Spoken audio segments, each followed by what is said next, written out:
Welcome back to Perf Damage. Welcome. This is a show where we dive into the secret histories of Hollywood. Do we? Sometimes. Well, we used to it anyways. And we talk about film restoration, which is sort of kind of what we're doing today. We're definitely talking about film restoration. But today we have a special guest. Yeah, we're not going to do a lot of the talking on this one. We're not. We're going to let somebody else talk. You guys are going to be like, thank you. Like, please. This one shuts up for the first time. Really. You're welcome. No, we have a special guest today. Graham Marshall is coming on to talk about some projects that he worked on. He works at Paramount. He oversees film preservation and restoration. He's an animation specialist. So yeah, we're going to talk about animation for the first time. I don't know why we're doing this, but we are. Why not? Right? Yeah. So yeah, if you like Fleischer animation or if you like silence, we're also going to talk about silence, which I don't think we've really hit on today. He's going to talk about a silent film that he restored, and we're going to learn a bit about that. So if this interests you. And it should. It really should. It's a great episode. Stay tuned. Stay tuned.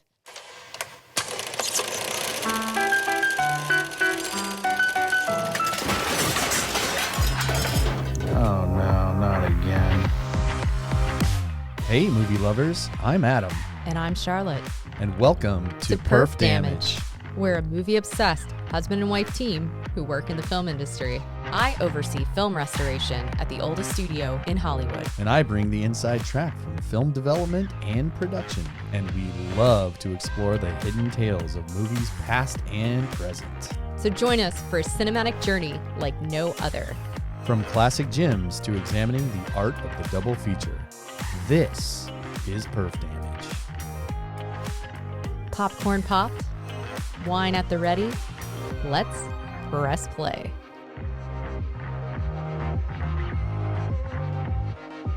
Here we are. Yeah. And special guest today. Special guest. That's right. Special guest.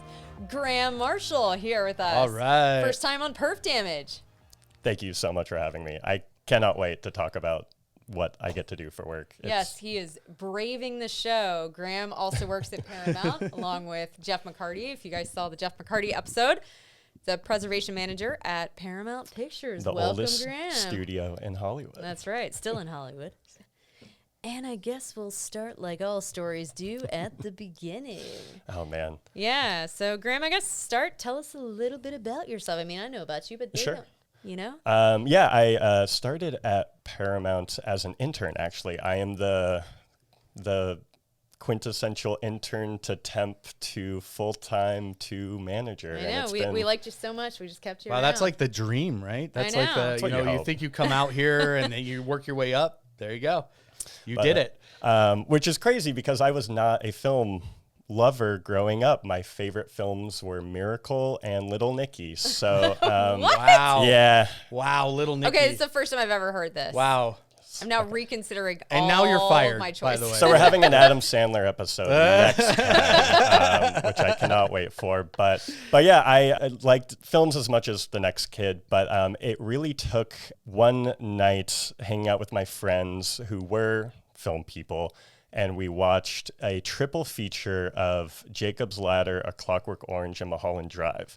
And I had a moment that night where I'm like, this is one of the coolest experiences I've had having all of those. It's informed my film taste since. And then I went to school for astrophysics. So completely, and at the University of Toronto where I went, I took a class on the Czech New Wave of the 60s.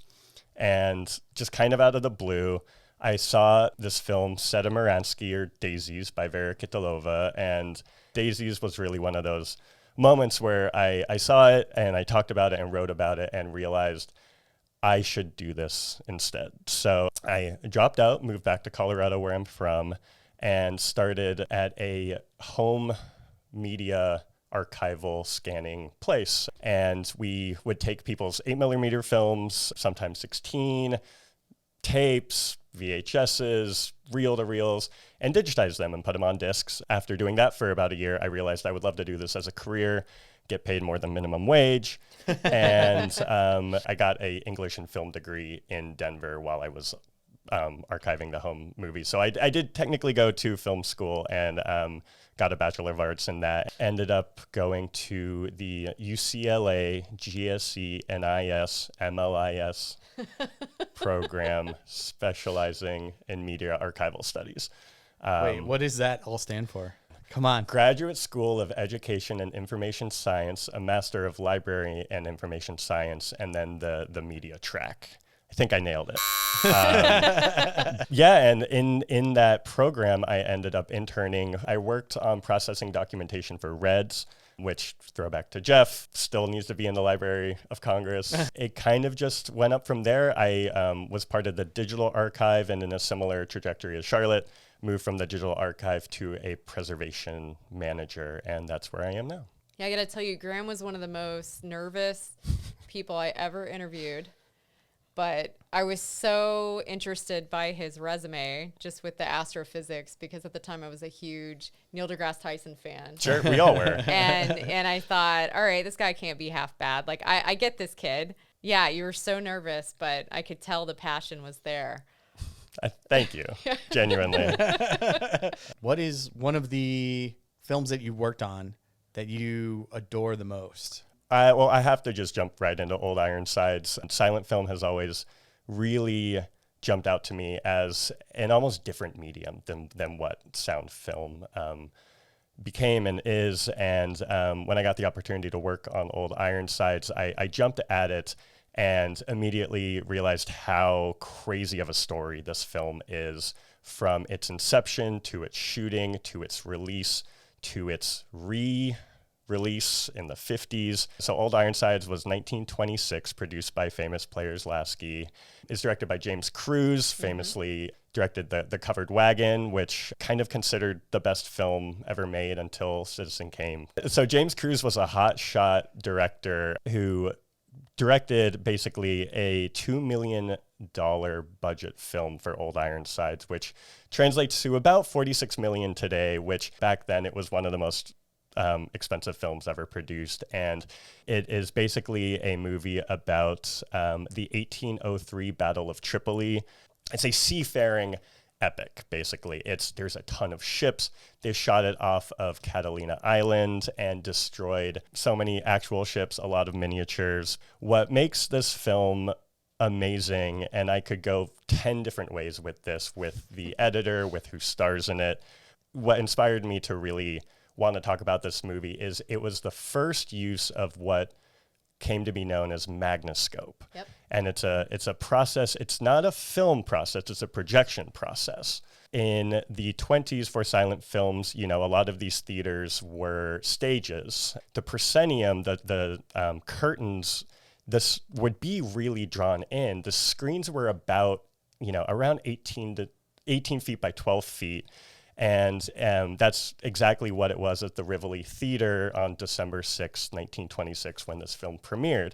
It's not even a widescreen process, it's a big screen process. What would happen is the projectionists for every screening would basically zoom in, and stage hands would pull the curtains out and up, and the screen would get to about 30 by 40 feet, which is almost more than 5 times the size, square footage-wise, of what it was. And this gigantic picture would then be shown to the audience. And when it was premiered, people literally stood up and cheered. It happens at this climactic moment, and the ship comes up. It ended up not really succeeding as a projection gimmick, pretty much, for a number of reasons. When it did premiere on that day, everyone was like, this is the future of cinema. It even inspired Fox to kind of be like, how can we do this with larger film? Because the problem was, when you blow up a film that much, it gets grainy, it gets dim. What I think is maybe the coolest part about the whole thing is we're a century gone from that.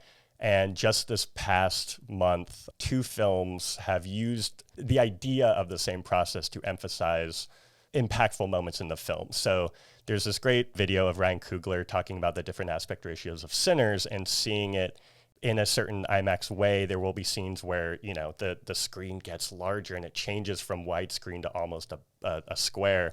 And in the recent Final Destination Bloodlines movie, there's a video that you can check out where the directors are talking about when death is coming, you know, the screen becomes larger, and though not a zoom, and technically it keeps the same width, it's only, you know, bringing it up. Not exactly Magnascope, but the idea is there. Still today, it happens in film, and goes to show the power of aspect ratio and size, and the scope is there on the screen, and it's not like actually you're not suffering the actual resolution for it, right? totally. Yeah, But and I think the Magnascope, I think they actually put something on the projector too. okay, so I did a lot of research into this, and what I could find was you could do a lens turret, switch it to a short focal length lens, and it kind of switches that. The aspect ratios listed change when it changes from the 1:3:3.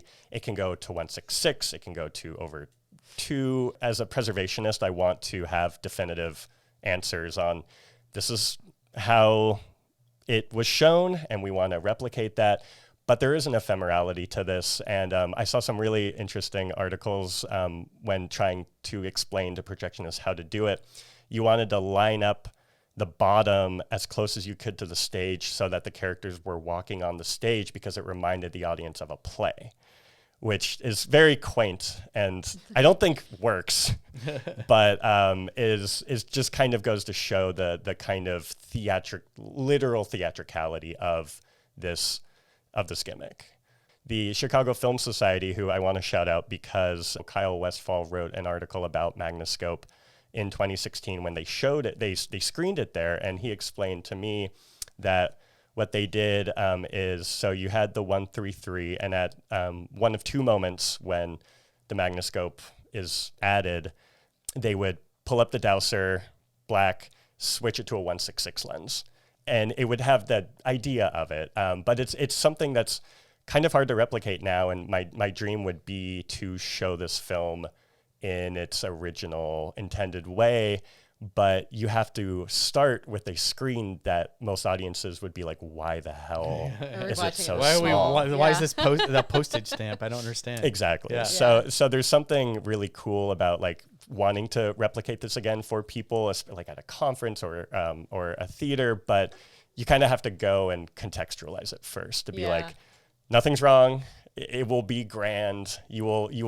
Your belief in America will come back again when you see this shit. But the grand will be normal, so Right. it won't have the same impact. Kino did a great release back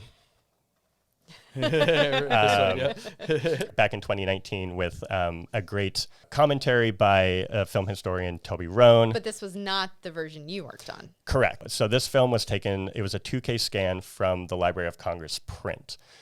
It looks great. There's a new score, which they took notes from the original music cues. It's a really great way to watch the film. But what we did is we actually had a second generation composite fine grain, so taken directly from the negative back in 1966. The negative is presumed lost, but we just haven't found it yet. Yes, you said it. That's great. I love it. But this is just about as good as you're going to get when you scan at 4K. And we use the score from the amazing Gaylord Carter.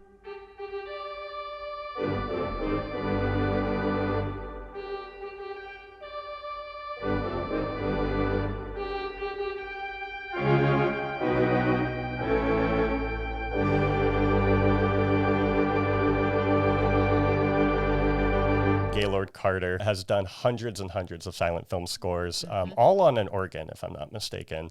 It looks phenomenal, and kind of comparing it to the music cues, we can almost confirm this is just about the same version. With Kino putting it out, it's the 1:3:3 kind of throughout on their release, and I can't disagree with that, because what do? Like, do you put it to 1:8:5 when you want to? We actually talked about this when you were working on it. We were trying to figure out, okay, Magnascope, awesome. how could we recreate this? And you talked about it a lot. And what we ultimately decided after you did all this research was we can't really recreate this. Not for home video. No, absolutely not. Yeah, we said it would be something that would needed to be done somewhere else. Yeah, like they've tried to do it with like Cinerama features. They've done the smile box, but I don't think that that's a really good kind of representation of what you saw in a theater. You know? Yeah, because it's not enveloping like like a theater would be. One of my favorite things about this movie is the unsung hero of it is Dorothy Arzner, who not only edited the film, she script doctored it. They wanted the screenplay to be written by the novelist who did not have a lot of screenplay experience. So Dorothy Arzner basically came up with a scenario, edited it, and then went on to direct one of Paramount's first talkies ever. The Wild Party. Thank you. From 1929. Clara Bow's talking sound debut. This film really kind of struck me in a way that I wanted to talk about it with people and show it to people.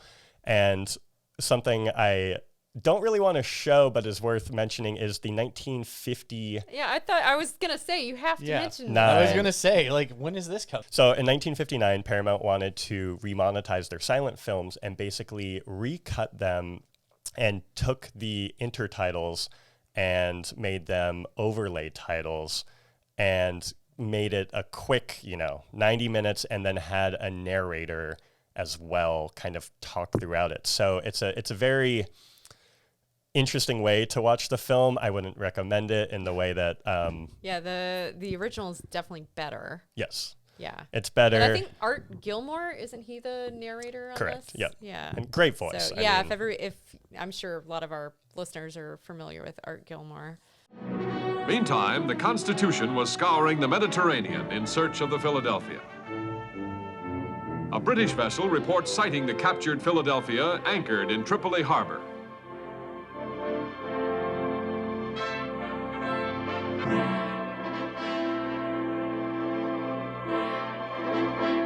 It's interesting seeing both of them back to back, but you watch the 50s version and you miss stuff that's from the original silent. Well, I think it's interesting too that the studio was looking into their past to try to like remonetize, this is, a way to modernize the silence. Yeah. I think it's a very interesting experiment. Before home video, it's like, What was that? There's a little fly over here. I was like, I don't know what you're doing. But yeah, like before home video, they were looking to to the past to see if we could make some of these old movies relevant again. Do we know, was that done for television? Good question. I'm not 100% sure. Seems about right. I wonder if it was. Wise. Yeah, I wonder if it was too. Not sure. Yep. Interesting. So Old Ironsides. So you can buy the Kino disc. Not our transfer, but hey. Not yet. Still we'll endorse it. Still a good way to watch it. We like Kino Lorber around here. Yeah, we do. Big time. We do. Yeah. We're big fans. Big fans of we Kino are, Lorber. even if it's not our transfer. But all right. So Graham, you mentioned Magnascope and cartoons. Yes. And we know that you are the cartoon guy at Paramount. You are the guy that they assign to all of the cartoons. So let's talk about some of the cartoons that you've done. I would love to. That really has been a highlight throughout my whole career. Paramount owns Fleischer, Famous Studios, Puppet Tunes, Terry Tunes, Novel Tunes. It's really endless. There's a lot of tunes. There's a lot of tunes. Tons of tunes. I worked on a couple and really responded to it. And yeah, you really liked them not more than most, but I don't know. You were just more excited about them, so I just kept giving you more and more. And that's how I got the Jerry Lewis films, too, and I would love to talk about those. Who wants to talk about Jerry Lewis? We love Jerry Lewis. That is true. I love Jerry Lewis. I love Jerry Lewis. That But is true. But no, we needed someone to take lead on it, and you just... It's not hard to love and fall into. We all grow up watching cartoons, at least... I would hope they're phenomenal, but these films have really stood the test of time, and I've seen a lot of adults really respond to when these films are screened now. And let me tell you, get some alcohol involved, and it is so much fun to watch these Fleischer cartoons. But yeah, so I started kind of working on them in the normal preservation capacity that we do with the Fleischer family, and specifically Max Fleischer's granddaughter, Jane Fleischer, who is still a part of all of it and her family's legacy. And being able to work directly both with her and the amazing team she's assembled with Mauricio Alvarado and Thad Komorowski most directly, they've really been the ones who have been championing and getting these screened. That's kind of the next step of preservation that I want to emphasize more, is getting them out there and having them screened. And so the Fleischer Studios, if you're not aware, are Max and Dave Fleischer are primarily the two brothers, but there's Lou Fleischer, there's a whole cadre of siblings that kind of worked in this, and they started in the teens and really developed it in the 20s, not as what I think people like to describe as the antagonist to Disney, but they were New York and Disney was California, and the Fleischers weren't away from making darker films and more urban films, both with diversity, but also just the cityscape of New York and that sort of energy. So they developed characters who we still love today: Koko the Clown, Bimbo, Betty Boop, of course. And it's been just a pleasure to be able to kind of not only see these films put together again in glorious color and kind of the 4K workflow, but also just to see people see Betty Boop out in the world. There's an amazing Broadway musical right now that's out. I believe the lead actress is nominated for a Tony. Wow. So it would be great to kind of show people what it all came from. Well, yeah, I think the Fleischers are probably most remembered for their Superman cartoons. Yes. That's what, if you hear their name, you associate them with those Superman cartoons, but they did so much other stuff. Totally. Yep. Yeah.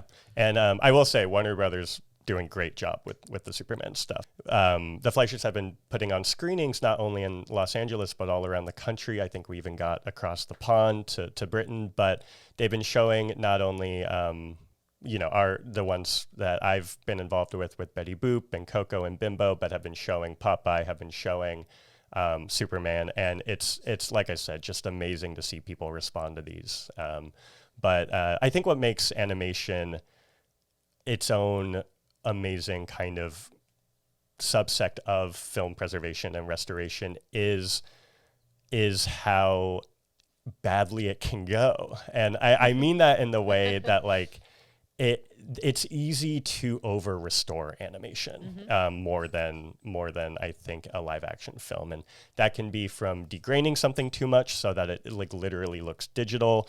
Getting rid of cell lines is something that happens, and you watch some of these old Koko Inkwell Imp cartoons, and in the 4K you see the cells in each frame of the character as they move, and it's so cool. And I love keeping that stuff in. It kind of shows the tangibility of what the Fleischers were, and any animator was and is doing with hand-drawn animation. Oh yeah, so. And it's the artistry, right? Like, because those were actually drawn by people. Each line that's there, it was actually drawn by the artist. So yeah, if you get rid of it, that's like kind of destroying or degrading what they did, right? Yeah, absolutely. Yeah. But the technology with animation just goes hand in hand with the technology of film, especially in the teens and 20s and 30s. And one of my favorite parts of working with the Fleischer cartoons in particular are the color classics cartoons.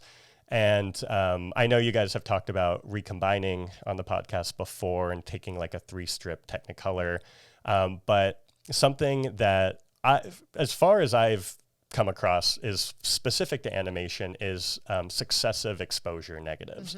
So instead of having 3 separate reels, like a yellow separation, cyan and magenta separation reel, it's one reel, or 1 to 3, but they're all in sequence, and it goes YCM with each frame. So it's a different. So basically you have the same image printed 3 times. Correct. So it's like, that's what he's saying. So it's like one, in each color, the same image three times. So. And it takes some software and some ingenuity and people who absolutely know what they're doing to separate those, recombine them. And the color is just incredible. One of my favorite ones we've worked on is Christmas Comes But Once a Year. And that one is available on YouTube from the Fleischer estate. And you can check out now, you can check out on Christmas, but it's just gorgeous. And there's something amazing about Fleischer Tunes that I want to champion, because I love Disney and grew up watching, VHSs of Disney films and Fleischer films and Looney Tunes, and to be even a little part of that is super special. So Graham, I was noticing your sweatshirt there. What are we looking at? It's a sweater, really. Is it? Well, yeah. It's pretty sweet sweater. It is a very sweet sweater. I have to plug. So Rockin' Pins is a merch company that works a lot with the Fleischer. Mauricio, again, is head of that. And they put out amazing Fleischer related stuff. But I had to get this because it is from the Betty Boop cartoon Snow White. And there is this incredible display of one of the most important animation techniques that was pioneered by Max Fleischer, is rotoscoping. And they took footage of Cab Calloway doing Minnie the Moocher and his performance and rotoscoped him in as Koko the Clown, who then turns into a ghost throughout the sequence. And it's this amazing phantasmagorical sequence. And as some people might be aware, it kind of came back into the public consciousness a few years ago. The rapper Ghostmane made a music video with this sequence in it, and it really, I see Koko out there as much as Betty Boop now, honestly. Yeah. So I have to plug it. It's great. Charlotte, there's Koko behind you. Yeah, I know. I got Koko behind me. Yeah, he's always back here.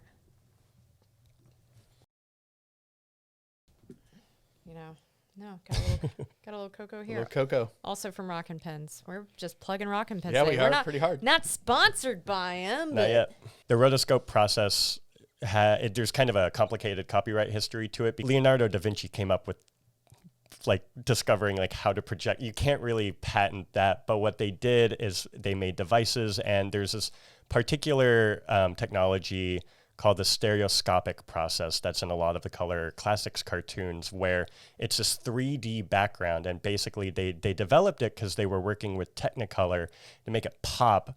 They had these 3D sets in the background that they would animate over. So they were early with the mixing of live action and animation too. They were very, very big pioneers with that. Absolutely. In the early Kokos, right? Totally. Yeah. The Inkwell Imps, out of the Inkwell, it's all kind of these different eras of Fleischers, and they move quickly because technology was moving so quickly. But you see Max and Dave in a ton of the films themselves. There's this amazing photo too of Dave Fleischer in his clown makeup that inspired Koko that I want to highlight. It's just a beautiful photo, but one of the most incredible applications of that is this film called Koko's Earth Control, which I want to mention because last year it was inducted into the Library of Congress National Film Registry. Thank you. Yeah. Can I redo that? No. You can redo that.